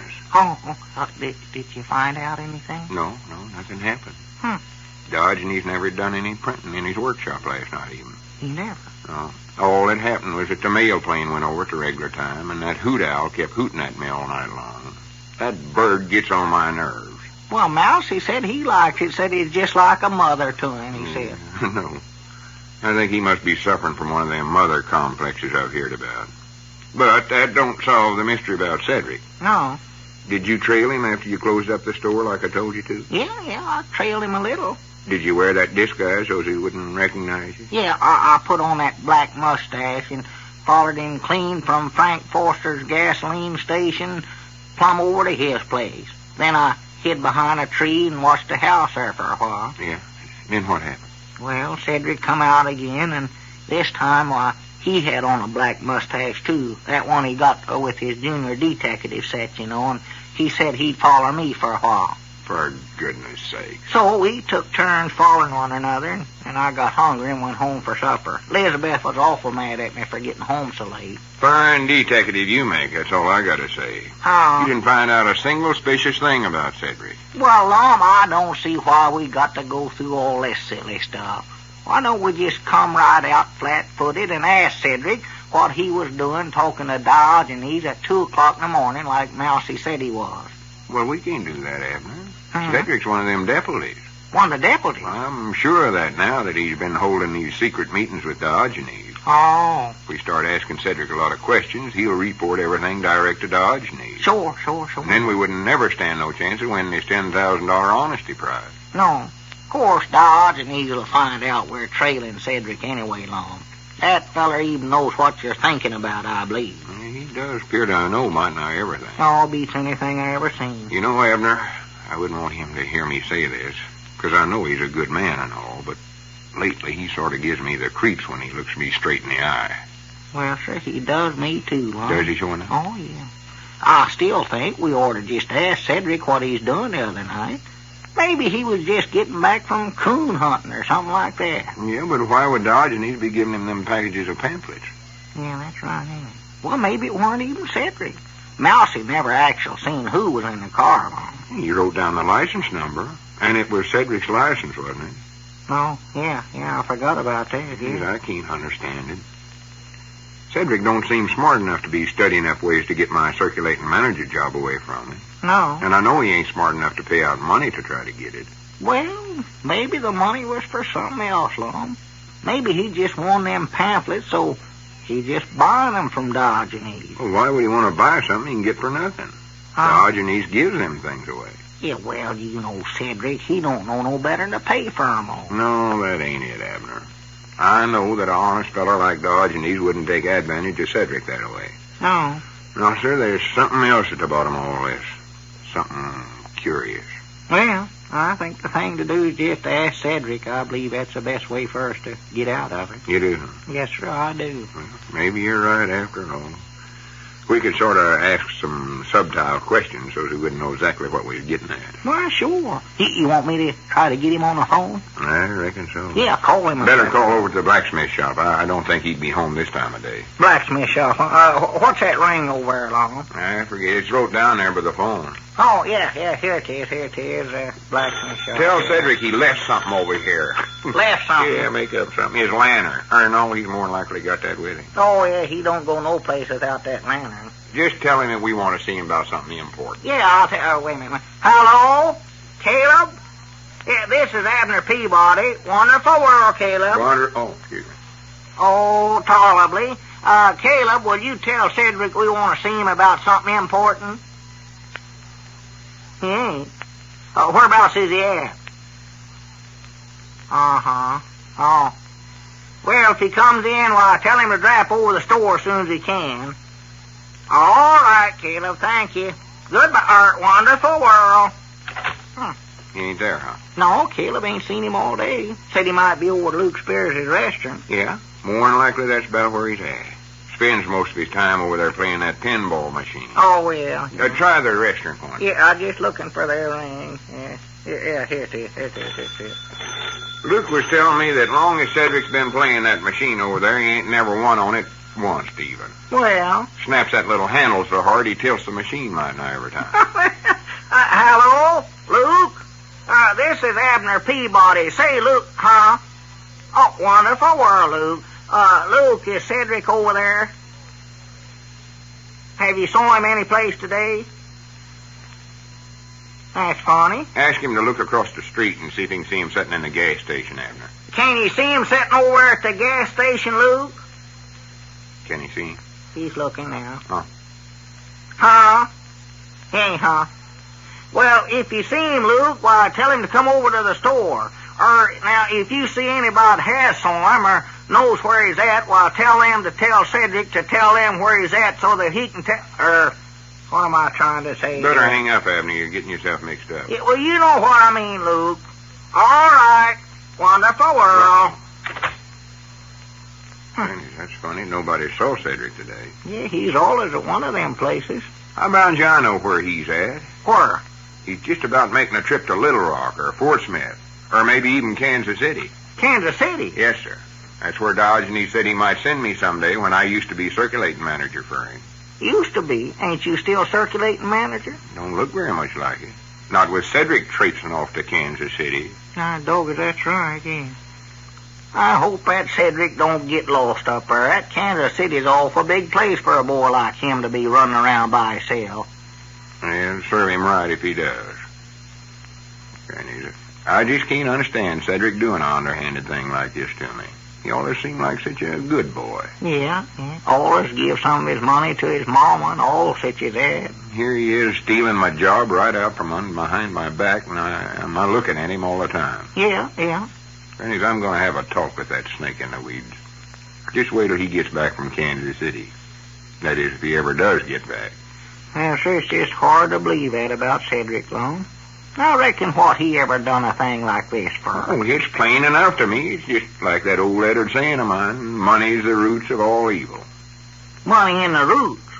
You mean he's got some money buried somewhere? No, I mean he take my job just so as he could get himself in good with Diogenes and win that $10,000 honesty prize. Oh, I see. That's the money he's going to bury, huh? Don't he think the bank's safe? Well, I reckon he does. I never said he's going to bury no money. Why, you did. You said something about money in the roots. I never done no such a thing. I said Mousey is the roots of all evil, or money's them roots of all evil. Oh, well, I reckon that's different. If the money is the roots, huh? Wait a minute. How could money be roots, Lum? You must have that wrong No, somewhere. I ain't got it wrong. Wasn't that our ring just now? I never paid no attention. I hope it is. If roots was money, why, I could just have Elizabeth dig up a big batch of Hello, everything. jot 'em down, store and library. Air raid Warden Lum Edwards talking. Wonderful world. Dig up that big oak tree over there. Oh, hello, Cedric. Granny, is you back from Kansas City already? He did make a quick trip. You never? Well, where are you at, Cedric?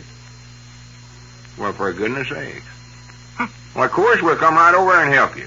Over to Kansas City? Well, what in the world are you doing there? Well, I do know. How could I? Didn't you notice they's gone till today? Well, you ought to take more notice of such things. Well, don't worry, Cedric. One of us will come right down there. I want to go, Lum. All right, to Cedric. Kansas City. Goodbye. Wonderful world. What's the matter, Lum? Grannies, I was wrong about Cedric. But now I'm mixed up more than ever. Well, what happened? Cedric's in jail. In jail? What for? Uncle Henry Lunsford arrested him for driving his car without no license plates on it. Well, I do know. Cedric ought to know better than to take his license plates off. He never taken them off. Well, who did? Somebody stole them. Huh? If we can find out who stole them license plates, we'll know who was buying them pamphlets from Diogenes the other night. I don't think it was Cedric. This sort of illuminates me.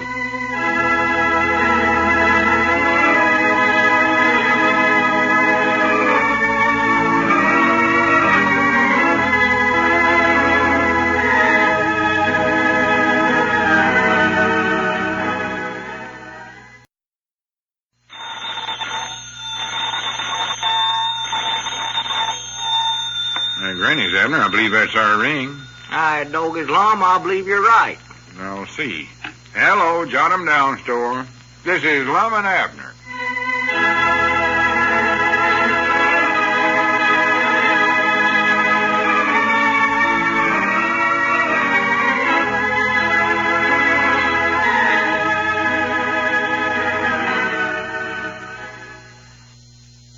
And now, let's see what's going on down in Pine Ridge.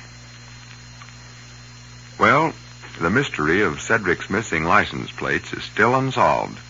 Mousey maintains that the license number on the car that stopped several nights ago and received some pamphlets from Diogenes was the same number as the number on Cedric's license plate. But the old fellows are a little skeptical about this.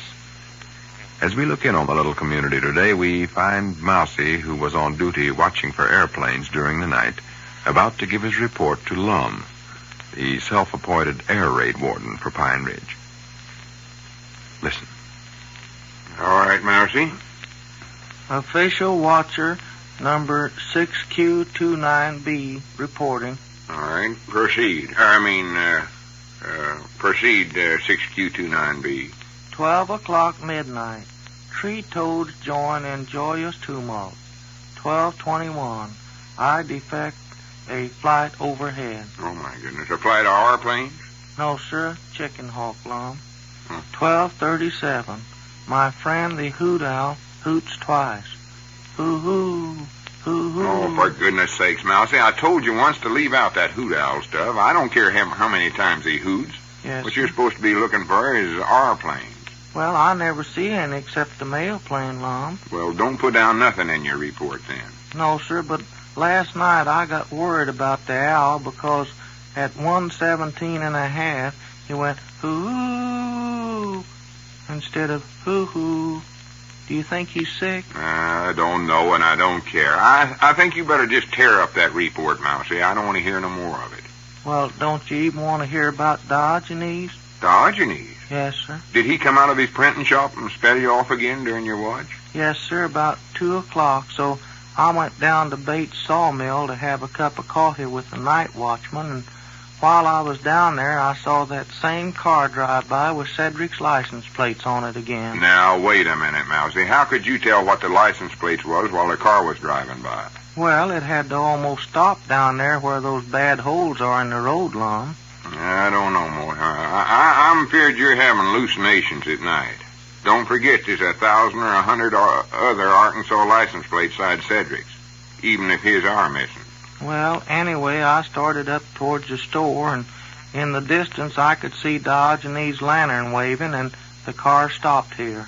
Are you sure about that, Mousey? Yes, sir. I was still too far away to see how good, but I think the man jumped out of the car, and then it looked like they were doing some kind of work on the back of the car. Yeah, I think your imagination's running away with you, Mousey. What else did you think you seen? Well, by the time I got near the store, why, they were done with whatever they were doing, but I saw Diogenes give the man some more packages of pamphlets. Now, listen, Mousey, that can't be so, 'cause I'm still circulating manager for them pamphlets. Diogenes told me so himself. Well, anyway, the man gave Diogenes some more money, and then he drove off. He done what? And he drove off in the car, and you know what I saw? What? That car had Illinois license plates on it that time. Illinois? Yes, sir. Granny's, now I know you're having hallucinations, Mousey. Now, them plates couldn't just change that away. You better have Doc Miller look at your eyes. Well, all right, Lum, but I still think there's something awful suspicious about Diogenes. Now, wait a minute, Mousey. Don't say things like that. You know as well as I do that Diogenes is a good man. Stands up for right living and all that stuff. Spends all his time spreading the golden word of honesty and kindness. How could you suspicion a feller like that? Well, I hate And look at all the good he's did for this town. Ever since he put up that $10,000 to be won by the most model citizen in Pine Ridge, everybody's took to being honest and generous. Doing things for one another, lending the helping hand. Why, they're even paying their old bills here at the store. Yes, sir, I know they are, Lum. Well, don't let me ever hear you saying another word again of upright feller like Diogenes Smith. Yes, sir. And next time I put you on guard duty at night, don't spend all your time spying on me. Yes, sir. Well, I'll watch Wait, things, I believe Lum. that's our ring. Yes, sir. You get on out with the delivers now, Mousey, and mind out all I've told you. Yes, sir, I will. Wonderful world, Lum. Yeah, wonderful world, Mousey. Hello, jot 'em down, store and library. Air Raid Warden Lum and Abner's talking. Also circulation no, that's a secret. No, I never said nothing. Mom? Who is this talking? Oh, hello, Elizabeth. How's everything over at your place? Yeah, that's good. Little Pearl's got her arm what? In splints. Oh, my goodness. Huh? Oh, just practicing for the Red Cross. Hey, Lum. Oh, excuse me, I never seen you on the phone there. Just a minute, Elizabeth. Here's Abner. I'll let you talk to him. Here, Abner, take the phone. It's Huh? Elizabeth. Oh, what does she want? I don't know. Never got around to asking her. Well, Listen, Abner, you watch the store for a while, will you? where are you going, Lum? Oh, just down to the barber shop. I'm going to try to sign up Mose for a night airplane watcher. Oh. I'm getting sick of them reports Mousey turns in about them hoot owls and all that stuff. I'll be back directly. It will take your time, no rush. Hello? Elizabeth? What is you wanted? Oh, no, I won't forget. Well, I'll bring the coal oil when I come home to supper tonight. Anything else you wanted? Pair of shoes? Well, you got a pair of shoes, Elizabeth? Oh, they ain't wore out a bit. Well, why don't you just get yourself a strip of leather and half sole 'em in? You can cut some more off of that old saddle out there in the barn. It don't bother them there old tars out there, though. The government needs that rubber. Well, now, listen, Elizabeth, them shoes... yeah, sure, yeah, you can have some new shoes. Yeah, I might even get you 2 pair, my dear wife. No, I feel all right. Goodbye, Elizabeth. Wonderful world. Well, howdy, Diogenes. Wonderful world. A wonderful world, Abner. I just tell my woman I'm going to get her New pair of shoes, maybe 2 pair, I don't know. I'm awful generous that way, Dodge. Ah, an excellent virtue, my friend. And when it exists between members of a marital partnership, it's a thing to be treasured. You're to be commended. Well, good for me. Where is my faithful harbinger of the printed word? Huh? Where's Mr. Edwards? Oh, he's out right now. I don't know where that other feller is, though. What other fellow? That Mr. Harbinger, whatever his name is. Well, how soon do you expect Mr. Edwards? Oh, he'll be back directly. He just went down to the barber shop to sign up a new watcher to look for airplanes during the night. A new watcher, you say? Yeah, I believe he said he's going to get Moe's moved. Oh.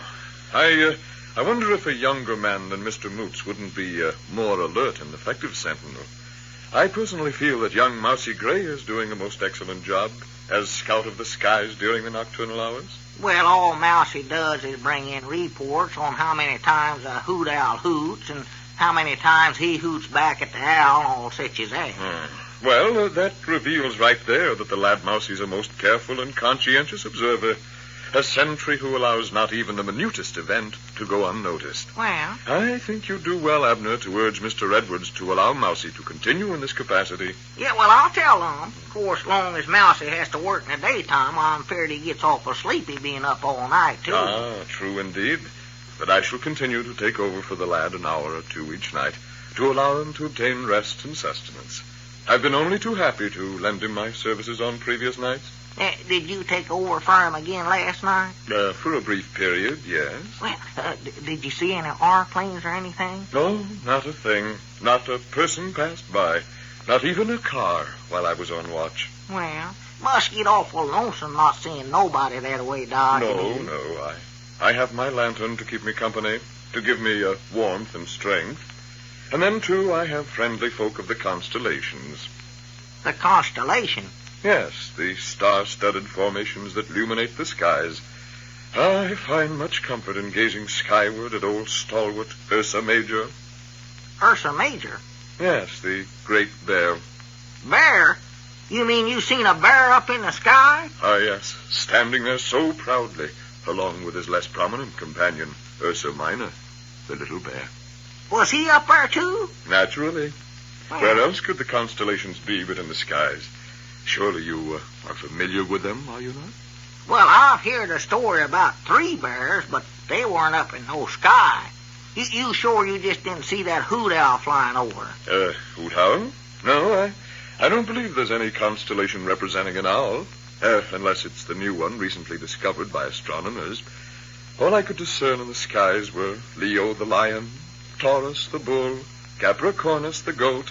Just a minute, Dodge and these, are you sure now that you've seen all them things? Why, of course. I see them most every night.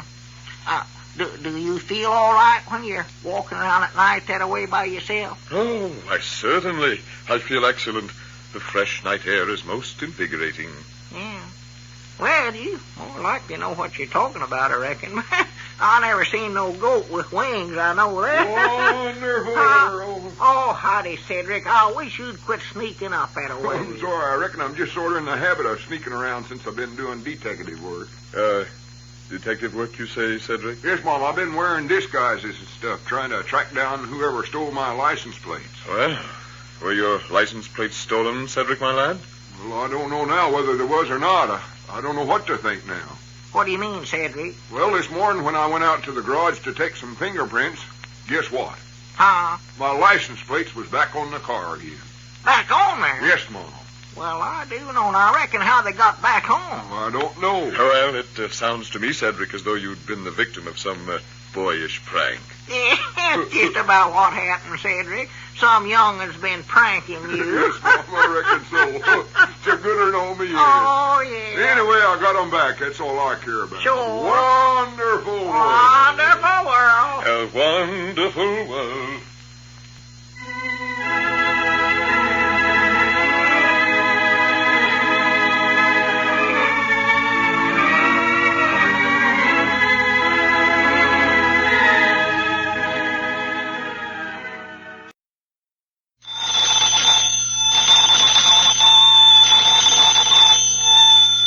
Granny's, Abner. I believe that's our ring. Aye, doggies, Lum, I believe you're right. I'll see. Hello, Jot 'em down store. This is Lum and Abner.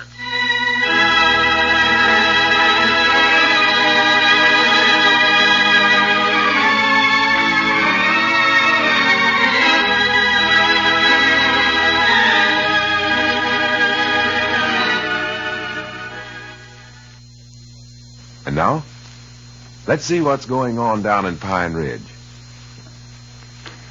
Well, Diogenes Smith left town rather suddenly yesterday when he learned that Lum had talked to a detective on his pamphlet-delivering journey to Hot Springs. Before leaving, he placed Lum in full authority of all his activities in Pine Ridge and said that he would probably be back in about a week. As we look in on the little community today, we find Abner in the Jot 'em Down store and library. Lum is just entering. Listen. Well, morning, Lum. Ain't you getting down sort of late this morning? Hey, doggies, wait a minute. What you carrying a lantern for? Daylight. Wonderful world, my good and faithful Abner. Huh? I trust everything is satisfactory this golden morning, my trustworthy harbingers of something or other. What in the world's the matter with you, Lum? Are you sick? Of course not. Well, your voice sounds awful funny. Abner, there ain't nothing wrong with my voice. All us fellers that spreads the golden words of honesty into the darkened corners of the universe talks this way. Hey, doggies, Lum, you sound something like Diogenes, you know it? Why, of course I do. That's the whole idea, Abner. Don't forget, I'm running this whole honesty business now. Diogenes left me in full charge. Oh, yeah, I forgot about that. So that's why you're carrying a lantern, huh? Why, natural. Oh, I thought at first you just trying to be like Cedric. Cedric? Yeah. Now listen, Abner, don't compare me and Cedric together. Huh? He just goes around trying to imitate Diogenes, but I'm the real, genuine thing. Full authority is what I got. Yeah. I might even pass some kind of a law that'll make it unlegal for anybody but me to carry a lantern. Pass a law? Can you do that all by yourself? Well, sure, that's what full authority means. Oh. Might pass another law changing my legal name to Diogenes Edwards. I don't know. Oh, well, you just have to change it right back, Lum. Diogenes said he's just going to be gone for about a week. I know, but I want everything to be run right while he's gone.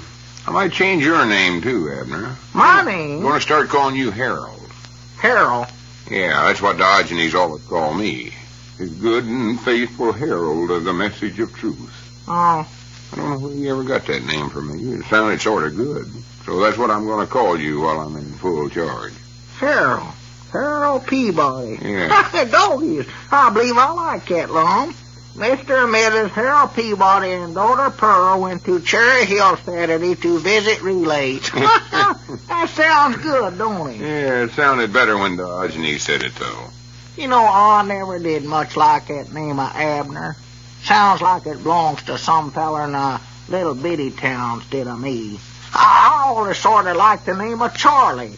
Charlie. Yeah, or Frank. I like that, too. Fact is, I believe I like Frank better than Harold. How about calling me Frank Peabody, Lum? No, it's got to be Harold. Well, I sure would love to have you change it to Frank. That's the name of my favorite uncle. Uncle Frank, we called him. Yeah, that's odd. He's your uncle and his name's Frank, so you call him Uncle Frank. Yeah. I don't know how you ever come to call him that. I don't either. Doggies, I used to have the time of my life visiting down there at his place. Recollect he had a great big dog, and he named him Frank after himself. You mean they's both named Frank? Yeah. You ought to have been around there when Uncle Frank's woman would call him to supper. She'd stick her head out the back door and holler, "Supper's ready, Frank." I'd doggies, him and that dog had just come a-running. The dog was generally in the lead, though. Oh, natural. That's how come he got to be so skinny. Dog was pretty skinny, huh? No, Uncle Frank. Oh. He never could beat out that dog. That Frank was an awful good runner, too, I recollect. He was a squirrel hunter. Your uncle was a squirrel hunter? No, the dog. Well, Uncle Frank was a squirrel hunter, too. He loved to hunt squirrels. So it's come to think about it, him and that dog was an awful lot alike, you know it? Both of them had the same color eyes, and they both liked to sit around and sleep in the shade during the daytime. Of course, there was one difference, though. Frank had one awful bad habit. He did, huh? Yeah, it made Frank's woman mad, too.